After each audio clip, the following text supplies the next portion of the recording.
अरे बिद्दू, आज घर में बहुत काम है। आज तुझे स्कूल जाने की जरूरत नहीं है।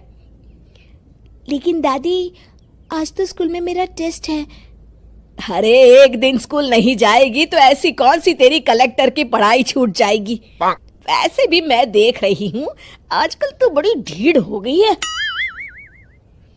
अपनी दादी की बातें सुनकर बिंदु नाराज हो जाती है। तभी उसकी माँ कहती है, अरे बिंदु, इतनी छोटी बात पे मुंह फुलाने की क्या जरूरत है। दादी बिल्कुल सही कह रही हैं। लड़कियों को तो घर के काम काज सीखना चाहिए।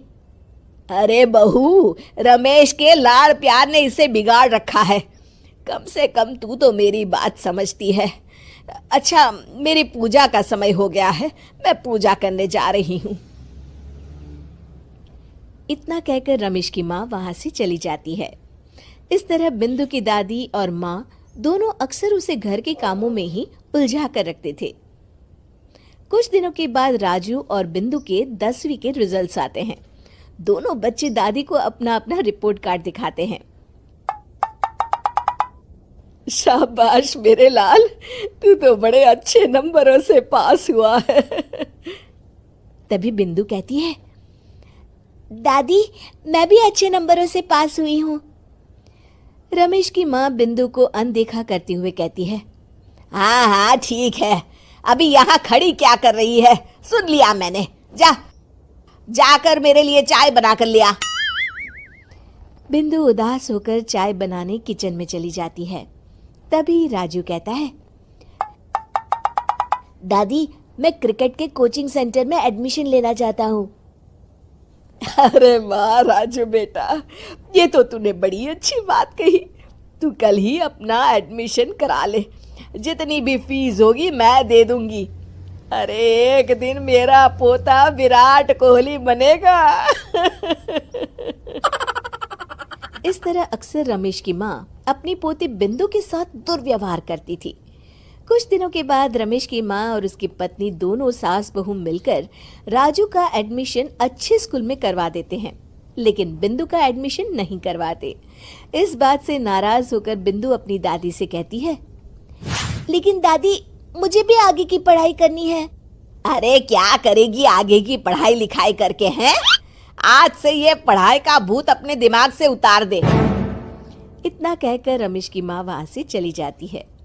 उस दिन के बाद से बिंदु की पढ़ाई हमेशा के लिए छूट जाती है और उसकी दादी उससे घर के सारे काम करवाना शुरू कर देती है। इस तरह उसका सारा दिन घर के कामों में ही बीत जाता था। कुछ दिन बीत जाते हैं और एक दिन रमेश छुट्टियों पर घर आता है। बिंदु को घर के काम करते हुए देख उससे कहता है, अरे बिंदु बेटा, तुम स्कूल नहीं गई? पिताजी, दादी ने मेरा एडमिशन कराने से मना कर दिया है। वे कहती हैं घर पे रहकर घर के काम करना सीख। अपनी माँ का ये बर्ताव देख रमेश को बहुत गुस्सा आता है और वो अपनी माँ से कहता है, माँ, ये तुमने क्या किया? आगे की पढ़ाई के लिए स्कूल में बिंदु का एडमिशन क्यों नहीं करवाया? अरे बेटा, लड़की जात है, ज्यादा पढ़ लिख कर क्या करेगी? वैसे भी शादी के बाद तो इसे घर के ही काम करने हैं ना। तुम किस जमाने में जी रही हो माँ? अगर कल्पना चावला के घर वाले भी तुम्हारी सोच के होते तो क्या वो पूरी दुनिया में हिंदुस्तान का नाम रोशन कर पाती? इसका स्कूल छुड़वाकर तुम इसका भविष्य बर्बाद कर रही हो, लेकिन मेरे रहते ऐसा नहीं होगा। बिंदु बेटा, कल ही तुम्हारा एक अच्छे स्कूल में एडमिशन करा दूंगा। तुम जितना चाहे उतना पढ़ो। मेरे होते हुए तुम्हें किसी बात की चिंता करने की जरूरत नहीं है। अपने पिता से हौसला पाकर बिंदु खुश हो जाती है और कहती है, जी पापा, मैं खूब मन लगाकर पढ़ाई करूंगी और बड़ी होकर डॉक्टर बनूंगी। ये हुई ना बात। शाबाश मेरी बेटी।